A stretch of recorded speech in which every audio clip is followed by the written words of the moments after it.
बहुत से लोगों का मानना है कि यार हम इतिहास या पास्ट से हमें क्या लेना, लेकिन इतिहास हमारे जीवन में आने वाले उन गलतियों को सिखाता है जो हम पास्ट में या फिर इतिहास में कर चुके होते हैं। और आज की इस वीडियो में हम लोग भारत की नालंदा यूनिवर्सिटी के इतिहास के बारे में जानने वाले हैं। Hello friends, welcome back to study RP. अगर अभी तक हमारे चैनल स्टडी आरपी को सब्सक्राइब नहीं किया है तो चैनल को सब्सक्राइब जरूर कर लें। नालंदा संस्कृत शब्द से बना है, नालम प्लस दा। नालम जिसका अर्थ होता है कमल, दा यानी देने वाली। इस प्रकार नालंदा का मीनिंग होता है कमल यानी ज्ञान देने वाली। नालंदा विश्वविद्यालय दुनिया का सेकेंड ओल्डेस्ट यूनिवर्सिटी था जो कि बिहार राज्य में स्थित था। दुनिया भर के लोग यहाँ पढ़ने के लिए आया करते थे। इस विश्वविद्यालय को 5वीं शताब्दी में कुमारगुप्त प्रथम के द्वारा बनाया गया था। प्राचीन काल से ही भारत शिक्षा के क्षेत्र में सबसे आगे हुआ करता था। लोग यहाँ शिक्षा के लिए तिब्बत, तुर्की, चीन, जापान, इंडोनेशिया, कोरिया इत्यादि देशों से आया करते थे। और यहाँ प्रवेश पाने के लिए बहुत ही कठिन परीक्षा भी पास करने होते थे।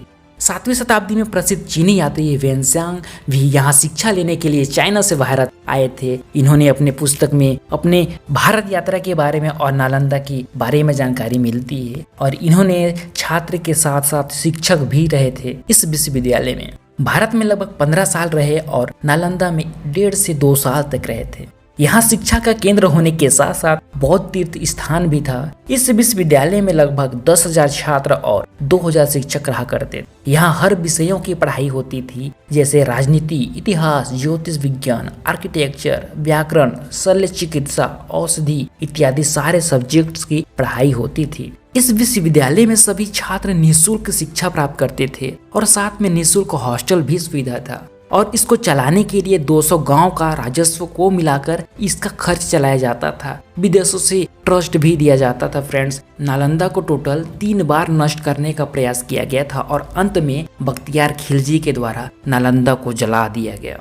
यहाँ की लाइब्रेरी की बात करें तो यहाँ टोटल 4 लाइब्रेरी थी। फर्स्ट धर्मगंगा, सेकेंड रत्न सागर, थर्ड है रत्नोदधि और फोर्थ है रत्न रंजक। ये 4 पुस्तकालयों का नाम था। फ्रेंड्स, नालंदा 9 मंजिला का था जिसमें अंतिम मंजिले में रत्नोदधि पुस्तकालय था। इस विश्वविद्यालय में लगभग 90 लाख पुस्तक थी। विश्वविद्यालय पर हमला सम्राट स्कंदगुप्त के समय 455 टू 467 ईस्वी में हुआ था। यह हमला यून की वजह से हुआ था। और दूसरा हमला 7वीं शताब्दी की शुरुआत में गौदास ने किया था और तब हर्षवर्धन का शासन हुआ करता था और इन्होंने पुनः इसकी मरम्मत कराया। और तीसरा और अंतिम जो कि सबसे विनाशकारी था, मोहम्मद बिन बख्तियार खिलजी के द्वारा इस सुंदर और ज्ञानमय नालंदा को जला दिया गया था। ये घटना 12वीं शताब्दी के अंत में हुआ था। दरअसल जलाने के पीछे एक कहानी प्रसिद्ध है। कहा जाता है कि एक बार खिलजी बुरी तरह से बीमार पड़ गए थे। ये अपने हकीमों से इलाज कराए परंतु तबीयत में थोड़ा भी ठीक नहीं हुआ, बल्कि और तबीयत खराब होने लगे। तभी लोगों ने नालंदा विश्वविद्यालय के प्रसिद्ध आचार्य राहुल श्रीभद्र को, जो कि आयुर्वेद विज्ञान के हेड थे, इनको बुलाया गया और इनके सामने एक शर्त रखा गया। खिलजी बोले, मुझे तुम्हारे इस बौद्ध धर्म और आयुर्वेद में थोड़ा भी भरोसा नहीं है, तो मुझे दवाइयाँ नहीं खाना, इसलिए तुम मुझे कुछ ऐसा बताओ जो मेरे धर्म से रिलेटेड हो। और तभी आचार्य राहुल जी के द्वारा शर्त को स्वीकार किया गया और बोले, आप इस कुरान को डेली पढ़ें। और बाद में धीरे धीरे तबीयत में सुधार होने लगे।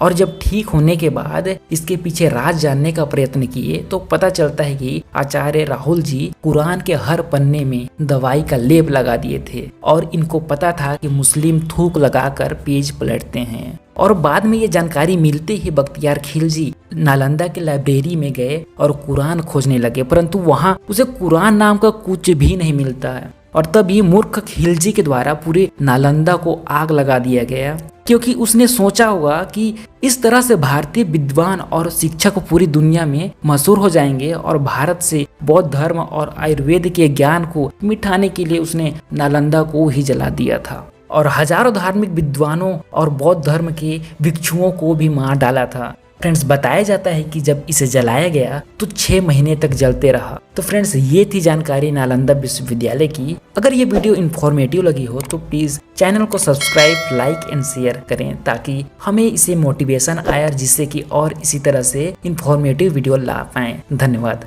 जय हिंद, जय भारत।